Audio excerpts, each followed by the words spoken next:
Hi! In front of me is INFINIX Hot 12i, and today I would like to show you how you can turn on or off adaptive brightness on this INFINIX.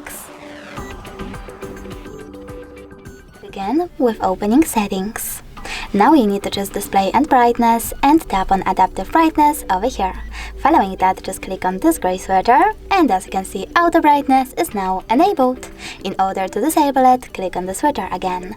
If you wish to, you can always go into tab menu as well and tap on this little eye icon next to brightness slider. If it's green, that means that auto brightness is on. You can always turn it off by clicking on the same icon. Thanks so much for watching. If you enjoyed this video, don't forget to leave a like, comment and subscribe. Bye!